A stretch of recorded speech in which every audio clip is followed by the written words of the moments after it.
wabarakatuh. Saya Nadine Saira dari kelas fase E7.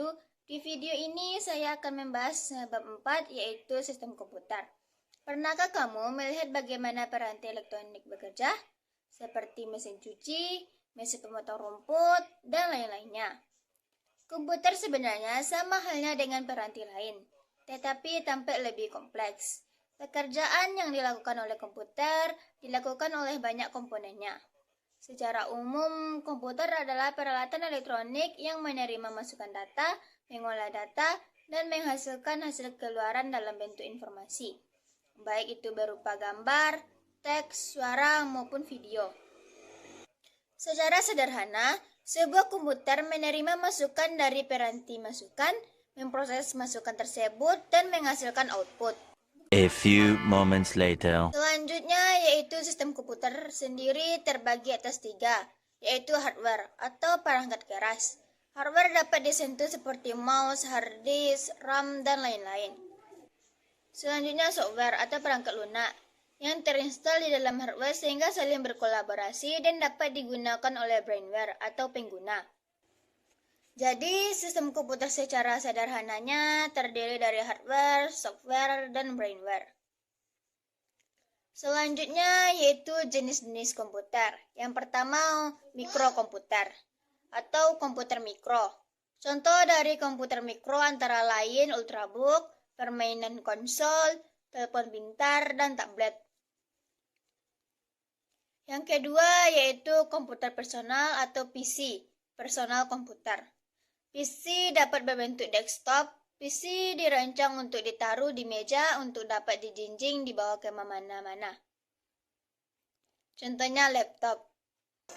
Yang ketiga yaitu mini PC, merupakan komputer peralihan dari komputer personal ke komputer mini yang dapat dipakai di industri. Mini komputer ini kapasitasnya lebih besar dibandingkan dengan PC atau laptop. Yang keempat yaitu mini komputer. Komputer mini dipakai menunjang kebutuhan pengolahan informasi perusahaan skala mencegah, karena memori dan kapasitasnya penyimpanannya lebih besar. Yang kelima yaitu komputer mainframe. Komputer mainframe berkurang lebih besar dibandingkan dengan komputer dan biasanya digunakan oleh perusahaan-perusahaan besar sebagai server. Yang keenam yaitu superkomputer. Superkomputer memiliki kemampuan untuk melakukan triliunan perintah atau instruksi per detik yang dapat dihitung dalam flops atau floating point operation per second.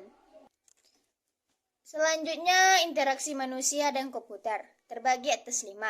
Yang pertama berbasis GUI, Graphical User Interface. Merupakan antarmuka yang menggunakan menu grafis untuk memudahkan pengguna berinteraksi dengan komputer.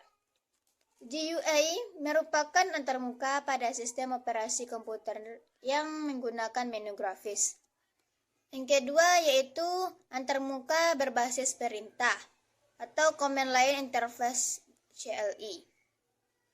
Sistem operasi CLI merupakan tipe antarmuka melalui teks terminal. Selanjutnya yang ketiga, melalui suara atau audio. Antarmuka menggunakan suara, kemungkinan pengguna mengucapkan sesuatu dan hasilnya akan direkam dalam bentuk format audio. Macam tak betul je budak ni. Bombastic side eye, criminal offensive side eye. Yang keempat yaitu melalui gambar atau video. Antarmuka menggunakan gambar hanya digunakan jika perangkat keras menyediakan kamera. Selanjutnya yang kelima, yaitu melalui berbagai peranti masukan lainnya. Selalu melalui perangkat lunak, pengguna dapat berinteraksi langsung ke komputer melalui peranti yang dijelaskan sebelumnya, yaitu keyboard, joystick, touchpad, layar sentuh, keyboard virtual, dan lain-lain. Selanjutnya yaitu sistem operasi. Sistem operasi atau OS adalah perangkat lunak sistem yang mengolah perangkat lunak dan menyediakan layanan umum untuk program komputer. Sistem operasi berfungsi untuk mengendalikan, mengontrol, atau memberi koneksi antar perangkat keras komputer. Contohnya, Linux, Android, iOS, dan lain-lainnya. Fungsi secara operasi lebih rinci dapat dijelaskan sebagai berikut. Yang pertama, menyediakan antarmuka ke pengguna untuk berinteraksi dengan komputer. Yang kedua, mengendalikan input atau output. Yang ketiga, mengolah perangkat keras dan periferal. Yang kelima, mengolah pemuatan perangkat lunak dan menjalankan perangkat lunak.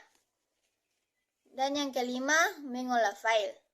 Yang keenam yaitu menangani interupsi dan kesalahan. Yang ketujuh yaitu mengolah prosesor.